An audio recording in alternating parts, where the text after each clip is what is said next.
Hello everyone, Alistair Gold here during the international break. The international break sucks, doesn't it? Let's be honest. We love the Premier League. We love all the rubbish, passion, great stuff, awful stuff, everything that comes with the Premier League.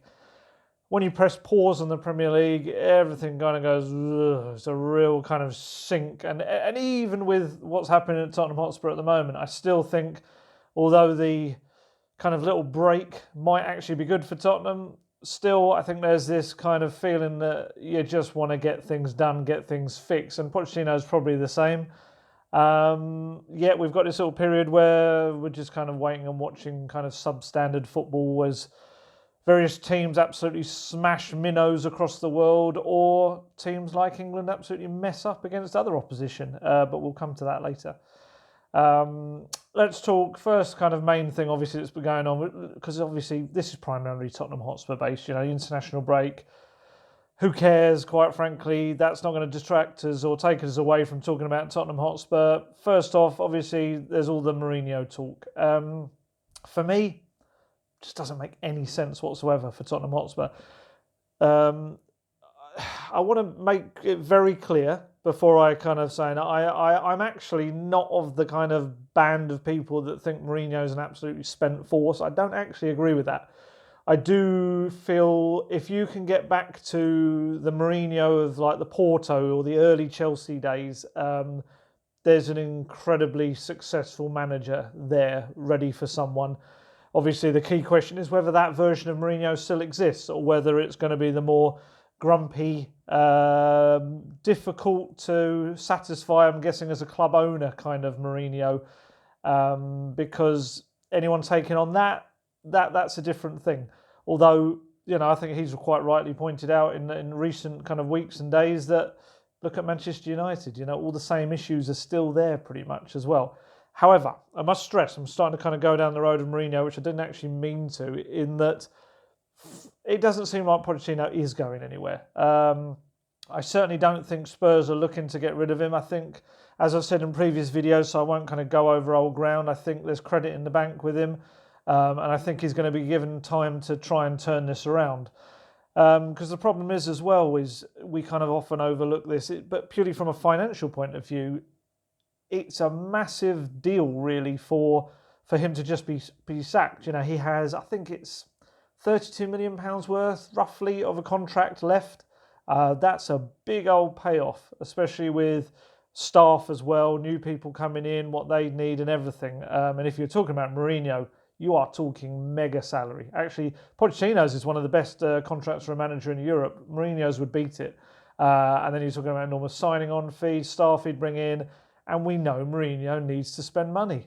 This is the biggest issue I think I have with the Mourinho links and rumours, is that if you're going to bring in Mourinho, you are committing to a massive spend, probably in January as well as the summer. So you are then going to do everything that Pochettino has asked for without Pochettino, which just is incredibly harsh. I've said this before, but it is incredibly harsh. With Mourinho, I think the brand is a bigger thing, of course. I think Pochettino, outside of maybe the current events that have taken place, has got a brilliant reputation across Europe. He has. He's a guy that can operate on a very limited budget and do really, really great things for your club.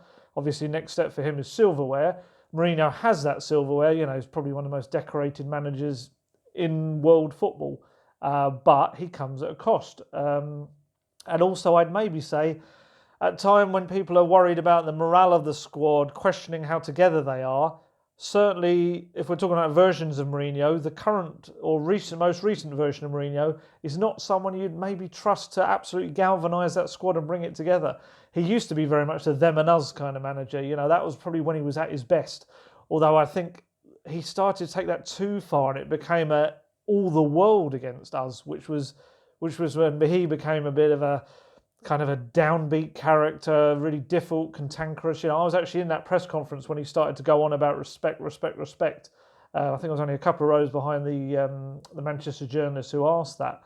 And it's just the fit. The fit doesn't quite work for me with Tottenham Hotspur and him. But I must stress, it is all links and rumours. Spurs have approached Mourinho in the past, way back. I think it was a couple of times actually, when he was at Porto, and I think when he first left Chelsea the first time as well.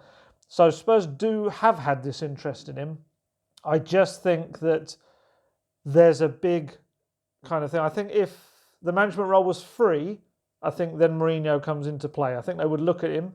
But at the moment, I think they're going to, it feels like from everything I'm hearing, they're going to give Pochettino more time to sort things out and start getting ruthless with this team. You know, if anything, we've had the perfect proof that if you're going to stick with players that wanted to leave or maybe aren't fitting into the team, the gelling, the ethos, everything right now, it's not worked. It's not worked. He has played a very similar team to last year, and it's like, it's gone pear-shaped. So quite frankly, loyalty only goes so far, doesn't it? I mean, I hear the quotes from Aurier this week, and he was talking again about wanting to leave the club, how he'd wanted to leave, how, he's not, I think he said something like, I'm not 18 or not 20 or something, I have to play and all of this. And for me, I thought last season he mostly had injury issues. I think that was what was kind of holding him back. And when he did play, he just didn't do well enough. We know this about Aurier. He's a very temperamental character in the past. Obviously, when he wasn't in the PSG team, I think it was Thomas Meunier was keeping him out, wasn't it? He started to get weird, or not weird, but funny there at PSG. And that was when you started to get these controversial incidents involving him. It's a strange one. When you actually look at it on paper and you think that Spurs let Trippier go and kept Aurier at Spurs, it's got to be a question of whether it was the wrong way round. You know, Aurier has, Palace aside, been pretty awful whenever he's played this season, I feel. And those last two games he played were absolutely, horrendous for differing reasons. Trippier, we've seen he's gone on to Atletico Madrid, different style of football, different league, of course, but he's found a whole new level to his game, and he's been excellent. The Atletico fans are delighted with him. And you do wonder whether, obviously, it depends whose version you believe. From the Spurs' point of view, he wanted to leave. He wanted to go to Atletico Madrid. From Trippier's point of view, he's kind of said he felt pushed out of the club. Either way, you look at it, and I think despite the criticism he got during the season when he was carrying an injury the whole season, it's got to have looked like a better deal to have kept Trippier right now, than Aurier. But we've kind of strayed slightly from the point here. It's about now, it's getting ruthless, it's refreshing that team. Just do the rebuild anyway. If we don't know what goes on behind the scenes, what Levy and Pochettino are saying to each other, but if there's a sense of, if Pochettino's told them, you know what, I probably could get you top four if I strip back this team, go back to basics, you've got the likes of Lo Celso and Sessegnon coming back soon, using the other players can get around not using the players who want out. There's more talk of Eriksen, isn't there, this week, and Real Madrid finally realising that, maybe not realising, but just they haven't been that great either, and maybe they're looking at it and just thinking, well, maybe Eriksen could do a job. Certainly not the Eriksen they would have seen this season, because he's been absolutely god-awful. Just a real shadow of himself. But for the price involved, if they're saying 20 million, quite frankly, Spurs should bite their hand off. For 20 million for a player who's not going to sign a new deal and will go for nothing in the summer, you've got to accept that. And Lo Celso hopefully will plug that gap, and probably they'll go for someone else as well, you'd imagine, in January, if you were going to lose a big player like that. And in defence, if he feels he wants to shake it up, the Vertonghen-Alderweireld partnership is getting a bit slow. It's not quite what it was. You could argue it's because it's not getting the protection from midfield. But if you want to shake that up, there is Sanchez. We know Pochettino loves Sanchez. Foyth is back now. He played right back, played the full 90 minutes, I think, for Argentina the other day. So why not be brave? Why not? What have they got to lose? If they continue on their current path, Spurs are not going to probably finish top 4, 5, maybe even 6 the way they're going. You need to try something. We've seen he can do it before. Pochettino did it in his first season, absolutely shook up the team and had a real upward trend for the rest of the season from, I think it was about November onwards, wasn't it? And this time he's got the January window where he could bring in people. And I feel, despite the history of that January window, I feel Spurs are going to have to make a move or two. Whether it's to replace people who are leaving or have declared they are going to be leaving in the summer to come, I think they have to do something, because he just needs more options. He needs options. He needs players that want to play. He needs to start creating this new system and philosophy that he wanted to bring in this season, which he just hasn't been able to. So he's got to get around to that. But, so there's the Mourinho talk. And to be honest, the Mourinho talk only came about because Jean-Michel Aulas was talking about him. Remember Jean-Michel Aulas? He's famously from the summer, the Jean-Michel Aulas of Tanguy Ndombele fame. 1 minute saying Spurs weren't going to sign him, there would be no big offers for him, and then a couple of days later him joining, which seems to be a press play and repeat kind of thing with Aulas. It was only because he said that Mourinho hadn't accepted any Lyon offers because he was about to start a new job, and everyone started to think Spurs. I'd be surprised. I would be really, really, really surprised if Spurs made a sudden change and brought in Mourinho now. It doesn't make any sense to me on a few levels. As I said, don't get me wrong, he is a guy that has a proven track record of winning things. Even at United, obviously it wasn't the big trophies, depending on how you brand big trophies, but he was still bringing in silverware.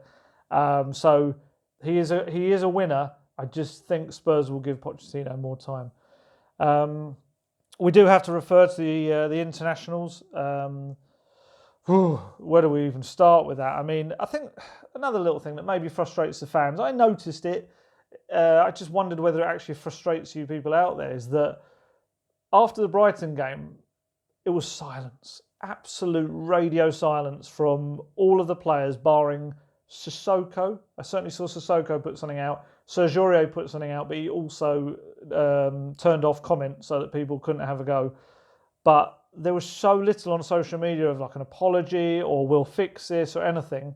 Then all these players go on an international break and suddenly the social media is filled with, they've put photos of themselves up, heading off to international duty, back with the guys, blah, blah, blah. It's a really strange thing. It's almost like, well, where were you a couple of days ago when, you really could have needed to front up? Now you're all excited about moving on to other stuff, When you see things like that, especially certain players as well doing it, you do start to think like, oh, you have been looking to get away. And maybe little moments like that just show that they're not really, maybe not invested, maybe being too harsh, but maybe they're not as invested in Tottenham as they are in their international stuff. We go back to the Aurier stuff as well, but it's just, maybe I'm being too harsh. I don't want to be too harsh, but you just look at their stuff and it's absolutely bathed in international images now. And you just kind of, Aurier even admitted that he hadn't played in those opening matches of the season because he was trying to get a move and he didn't want to get injured. He didn't say whether that was him making that decision or the club making that decision, but it just shows you kind of what Pochettino was dealing with. There were certain players he couldn't play or couldn't really put in for 90 minutes because of the worry that they might be doing themselves out of a move when really the best should be for Tottenham Hotspur. That's what everyone should be concerned with. We know it doesn't work like that. We know the players obviously are going to be thinking about themselves. That's understandable. It's human nature. But for Pochettino then to have to kind of work around all of that, I can you start to get more of an image of what he was saying about it being the toughest start to a season he's had. Unsettled, obviously, the word he kept using. But yeah, back to internationals. England, that was horrific. Absolutely. The little flashes, there are going to be. It's a young team with pace. There's going to be little flashes of exciting build-up and play. But ultimately, it was just so turgid. It was what I think I found surprising. And this isn't just with a Spurs hat on. This is with a kind of seeing all the players available kind of head. It's Steve Holland, I think it was July, said that Harry Winks was the player, this is his quotes, the player we've been really very much waiting for, a player who can turn and connect the play. So why since July has Winks sat on the bench twice in the first two matches he was called up for, not a minute played. Then in Czech Republic, in Prague, another game, not a minute played. You play two midfielders. Don't get me wrong, I think they're good midfielders. They got a lot of flack last night, Rice and Henderson. But in what they do, they're absolutely fine in what they do. But this was my kind of thing with it before, was when Southgate used to play Dyer and Henderson together as well. It's like you're playing two midfielders who are quite defensive. Henderson has slightly more to his game than being just a defensive midfielder. But ultimately, you're playing two players that aren't going to spread the play. You're not going to get some lovely silky passing, anything like that. And as we saw, ball retention was shocking. You put Winks in there, And suddenly the ball is being held, he's turning, he's moving away from players, he's creating space, spreading out the play, and suddenly England have got options. I'd be stunned if Southgate doesn't use him against Bulgaria, because it didn't make any sense to me whatsoever. And I know he's got his critics' winks. People will come back and go, oh my God, did you watch the game against Bayern Munich? He was horrendous. Against Bayern Munich, he was poor. Worst performance of the season for him by a long shot. But I do not subscribe to the fact that he's had a bad season. I think he's been one of Spurs' better performing players this season. I think he's done really well. I think we've got this thing about, because he's not a player that does exciting stuff in the final third, suddenly he's not really very good. You know, what does he do? That's always the thing, isn't it? That phrase you hear about so many players. It just reminds me of Moussa Dembele. Moussa Dembele did zero in the final third. Honestly, if he went anywhere near the final third, nosebleeds and everything, you might as well just push him back. Did nothing. But because he was Moussa Dembele, maybe we're funny about homegrown players, I don't know. He would get incredible praise. And I agree with it. He was magnificent on the ball. He was brilliant. Very rarely gave the ball away, before he started to get a bit older. And we know the different version of Dembele we saw, an injury-affected one towards the end. For me, I think Winks does a lot of the same stuff. Not to the same level yet. He's only young. He's 23, I think? He's still got a long way to go. But nobody expected Dembele to be doing these magical things in the final third, because that wasn't his job. And it's not really Winks's either. He's there to provide that platform for the more attacking players to then take the ball on and do that. He's the bridge between the defence and the attack. That's exactly what he is, as Steve Holland said, the man that connects things. For England not to have that player in there just made no sense to me whatsoever. It was just poor. There was no real momentum. And as we saw, they went on to lose the game. A lot of it because you ended up with centre-backs trying to bring the ball out, losing the ball, playing silly passes. Funnily enough, the England under-21s were a bit similar. They threw their match away right at the end as well. And I just think Winks just feels like that little missing piece of that jigsaw, and I'm just absolutely... my mind boggles as to why he hasn't been used at all. He just feels to me like a player, a midfielder that England haven't got anyone else like. And I really, really hope he's going to be in there. Let's talk about Danny Rose as well. Tough game, really tough game for him in terms of his performance. Anyone that's heard kind of stuff I've said or articles I've written, been a little bit down on Danny Rose this season. I think he had a really tough start to the season, as everything we were talking about before. Another player that was looking like he was going to move on, and then it didn't happen. There were those late links with Watford in the last day of the transfer window. It never happened. But he came back in, and because of injuries, he was Spurs' first choice, or maybe only left back, to be honest. And I think how do I put this? Because I don't want to, provoke people's anger. There's a lot of Danny Rose supporters out there who love him for his blood and thunder kind of performances, and I get that. He's incredibly passionate. He's one of those players you'd say, even if he was looking to play elsewhere, he still gives every single thing he's got towards Tottenham Hotspur, and it's incredibly admirable, but his quality just isn't there anymore. I used to love the Danny Rose, Cole Walker kind of, the pairing. They were so fantastic for Spurs down either side. They were essentially wingers and fullbacks in one. Time catches up with you, injuries catch up with you, and this isn't at the moment. Maybe it's just form-wise. Hopefully he can rediscover what he was, but right now, this season, we haven't seen the Danny Rose of old at all. He's so sloppy in possession. He gives the ball away so much coming out from the back, and getting forward, it just doesn't contribute. It just does not. He kind of does these runs that everyone gets very excited about, and at the end of them, you almost feel like he's trying to buy a foul, trying to get smacked from the side or the back or something, because maybe, again, I don't want to be too harsh, but maybe there's not a decision that he doesn't make the correct decision in the final third. He doesn't know maybe what cross to play. He does play, don't get me wrong, I've said that, sorry, I'm going to use that expression a lot. I always get told off for using that expression too much, don't get me wrong. But he does fire in the odd terrific curling cross, but they're just not enough. For a guy like him, who's got that pace and that energy and passion to get into positions, he should be firing in more dangerous balls into the box. For the likes of Kane to gobble up, he doesn't. I'd say, I don't have the stats to back this up, so this could be absolute garbage I'm coming out with, but I would like to see how many times Danny Rose gets fouled on the edge of the area compared to how many times Danny Rose actually puts a really good ball into the box. Because I'd imagine he gets fouled more, almost because I don't want to say he's looking for it. That's maybe too far. But I feel that he runs into positions where he's more likely to be fouled than running into the space to put in the cross.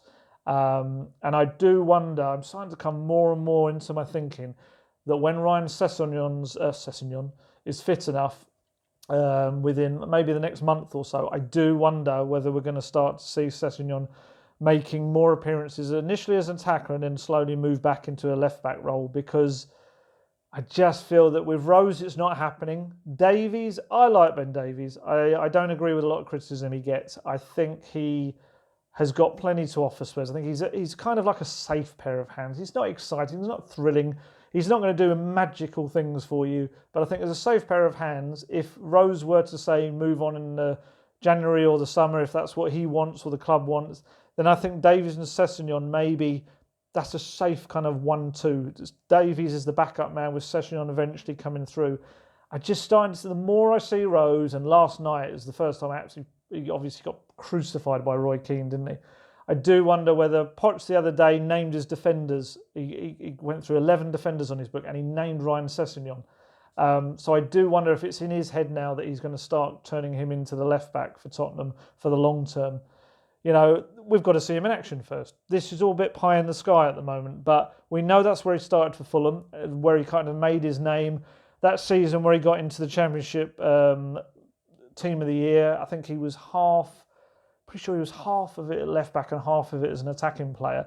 And he kind of then becomes more of the Danny Rose type left back Spurs want to have again. That guy who is a good defender, has pace, but also is an attacking threat, someone that can be both a fullback and a winger. And I do wonder whether that's what we're going to see with Sessegnon. It's going to be interesting to see how quickly that progress can happen, because obviously it's a risk. It is a risk to begin with. The kid's 19. You know, it's a big thing to stick him straight in, but we know with Luke Shaw at left back, Pochettino has history. He certainly will bring these players in. International-wise, everyone else, it was all a bit much of a muchness, wasn't it? Belgium absolutely spanked San Marino. Toby Alderweireld scoring a goal. Troy Parrott got sent off for the Ireland under-21s. A little bit harsh. I think it was the kid at Everton, the guy at Everton, the Juventus player, wasn't it? Was it Moses Keane? He got, I may have got that completely wrong, but got sent off for essentially retaliating. Keane got a straight red card, I think it was, and Parrott got a second yellow. He's got a bit of a fiery nature to him. That is going to happen with him. I remember in North London Derby, the under-18s, I think he got himself sent off in that for a bit of retaliation and standing his ground. He's got a bit of fight about him. I don't think that's the worst thing. If it starts to go too far, then obviously it is. But at the moment, it's just a bit of passion, isn't it? It's playing for Ireland. Who else do we have? Oliver Skipp made his under-21 England debut. That was good to see. Came on for the last 20 minutes or so. Although England did go on to lose that match. It wasn't Skipp's fault. To be honest, he didn't see too much of the ball. I watched the 20 minutes or so he was on. England, just a bit like their senior counterparts, just weren't really good enough in possession at all. Really, really, really sloppy. That's kind of it, like headline-wise, international-wise. It's the international break. With Spurs, it's just about getting to the end of it without getting any injuries, isn't it? Especially after the last one. Losing Lo Celso was an absolute shocker. I want to talk a little bit about the NFL stuff. Don't worry, anyone that hates NFL, I'm not going to go deep into the game of American football. Just more talking about the stadium stuff. I was there last Sunday for the Raiders hosting the Chicago Bears, and I know people won't want to hear this if you are very much of the mind that that's Tottenham Hotspur Stadium, that's all it should be used for, but it was a terrific occasion. It was noise-wise more consistently noise than any of the Premier League or Champions League matches Spurs have had there so far. Record crowd, 60,463. NFL, because of their various technological things you have, like mobile camera towers kind of flying down the touchline, light shows, everything. It uses a stadium to its full capacity, and it absolutely smashed it. It was quite sad because Spurs couldn't crow about it. They couldn't say, the world is watching us, and this was a global success. Don't get me, I almost said it. Don't think that this was anything but. This was massive. Everyone that watches NFL around the world was glued into this game. Spurs couldn't say anything about it because it was the day after the Brighton result. They know, I was told that they'd had all these plans that got shelved for all their social media coverage because they knew they'd absolutely get smashed by the Spurs fans, who were understandably really frustrated and angry at what had happened at Brighton. Poor Jesus Perez, Spurs assistant manager, he put up a tweet that just simply said, "Thank you so much for all your birthday messages." Comments underneath were absolutely disgusting, quite frankly. Loads of stuff, just slating him and everything. And it's just like, I get it. I get that there's this anger, and I get that there's also this need to be seen, to be saying something on social media. It's the fashionable thing, isn't it? I'm going to say this and everyone will see me. God, I sound like an old man, sorry. But it was just a bit of a shame, I felt. I'm not of this kind of the ilk that thinks that this is a Tottenham Hotspur stadium. It should only be about Tottenham Hotspur. No one else should be using this stadium. I think someone asked me the question the other day, which was a fair enough question. Does it dilute the fact that this is Tottenham's home? If other things like NFL concerts, other sports events are being used there? I'd say no. I just don't think it does. Spurs, it makes no sense for a football club to only use their stadium for their football matches. What do Spurs play? Around 30 matches a 30 matches a season. Well, probably, 30 matches. We'll go a year. I think it's roughly 30 a year. 30 a year at their stadium. So what happens to the other 335 days a year? It's madness. You can't just have a stadium does that. Otherwise, it's never ever going to pay for itself. So NFL, they play currently the London games. There'll be 2 games a year, part of this 10-year deal with the NFL. So that's just 2 matches a year where it becomes another NFL team's home for the day.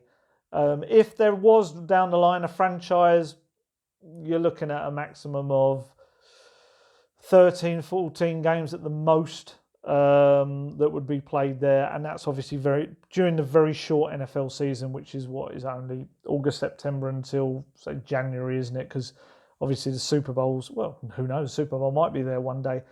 So it's such a tiny fraction. It is the Tottenham Hotspur Stadium. That's who it's for. When the NFL, everyone was watching this around America, they were seeing this amazing new stadium. It was the Tottenham Hotspur Stadium. They're well aware. The Golden Cockerel sitting at the top of the South Stand. It's the home of Tottenham Hotspur, the soccer team, as they call it. I didn't need to do the crap American accent. Sorry about that.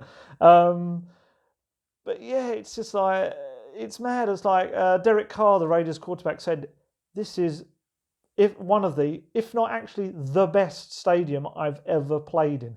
This is an NFL guy that's gone to some of the massive money stadiums that they have over there. The Bears head coach, Matt Nagy, he said phenomenal. He just kept saying phenomenal. This place is a phenomenal place. I've never walked into a building like this. Everyone in the world knows that this stadium now is one of the best stadiums, as Derek Carr said, if not the best stadium in the world. Everyone associates it with Tottenham Hotspur. No one else is thinking, oh, that stadium in North London. It is the Tottenham Hotspur Stadium. I just don't feel it dilutes it whatsoever. And I do feel, and I wrote an article about this the other day, how I actually think it's been quite clever to not sell the naming rights off yet, because it was almost like maybe Levy and the board were waiting for this moment where all the world, and especially America, saw just how good this stadium was for the NFL. You look at some of the deals that have been done out there for stadiums in the NFL, they're massive figures. I mean, you're talking like 300 million or so for 20-year deals for naming rights for stadiums.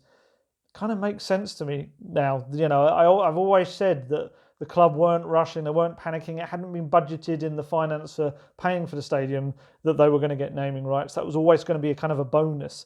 And I think now that the NFL are raving about it, pundits in America are absolutely going bananas about how amazing this stadium is.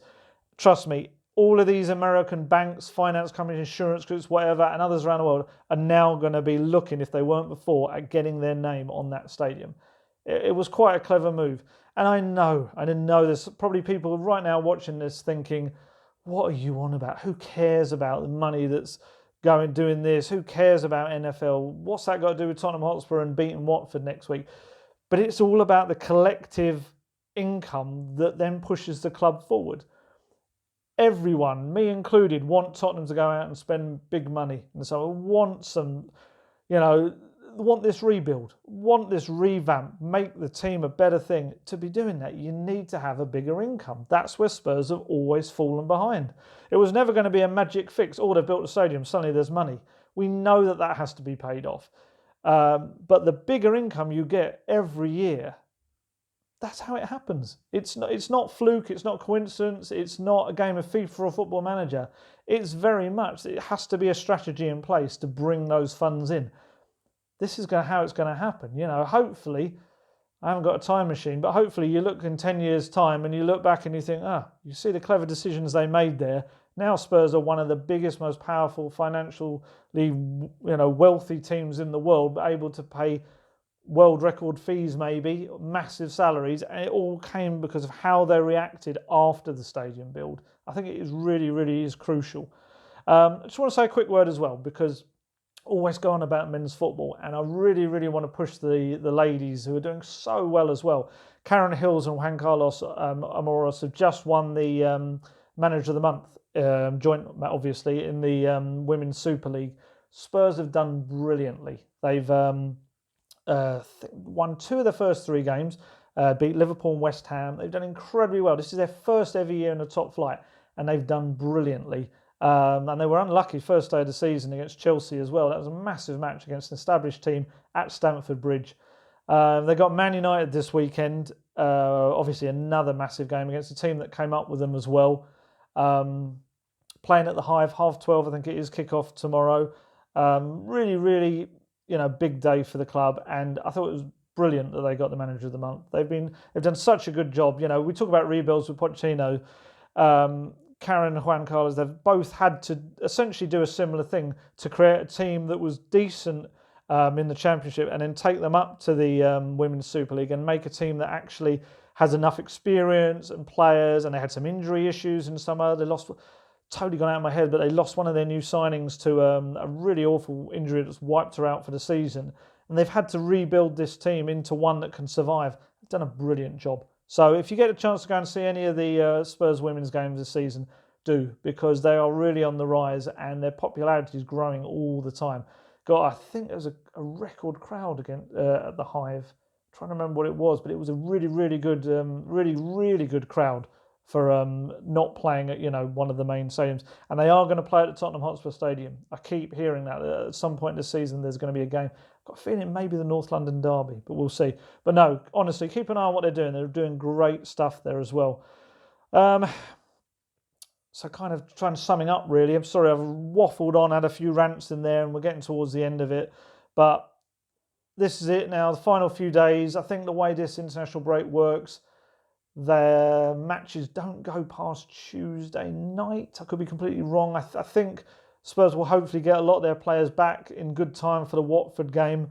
Pochettino's now back from Qatar. He did a coaching conference out there. He was back on Thursday.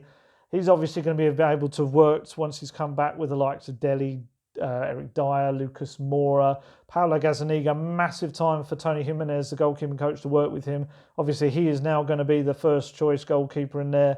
Harry Kane is the captain. And obviously, we've got players like Lo Celso, Sessegnon, we spoke about earlier. They should be coming towards the end of their rehab and rejoining training quite soon. And Spurs and Pochettino need them. It's an awful lot of pressure to put on 2 guys that have missed so much time through injury. But Spurs need that revamp. They need the refresh and need the fresh blood. And I think those 2 guys, I'm really hoping, fingers crossed, are going to bring some of that energy into the team that they've been lacking. I think it's going to be a really interesting lineup against Watford. Obviously, some players will have played internationals in far-flung places, maybe, so Pochettino will be able to say. But I feel this first lineup will be a bit of a statement one from Poch. We'll see who he's decided whether he can trust or not going forward. And hopefully Spurs win. They've got to get back on track. Obviously, big matches coming up. We've got another Champions League game against Red Star. Liverpool away is not going to be easy. Everton away is not going to be easy either. Red Star away as well. Spurs can't afford to keep up the poor form, because then we're going to have some really serious issues if we haven't already. At the moment, it's probably early enough that things can be fixed, and things like, especially the Champions League, you can move on from that disaster. Premier League, they're still only, I can't remember, it's maybe 4 or 5 points off of out of the top 3, top 4. It's not too late. If they start to let this malaise just go on too much longer, it starts to become a real problem. Pochettino needs to get in there, fix it now, nip it in the bud, and hopefully he does. So enjoy the rest of the international break as much as you can, and hopefully we have better things to be able to talk about after the Watford match. I'll catch you then.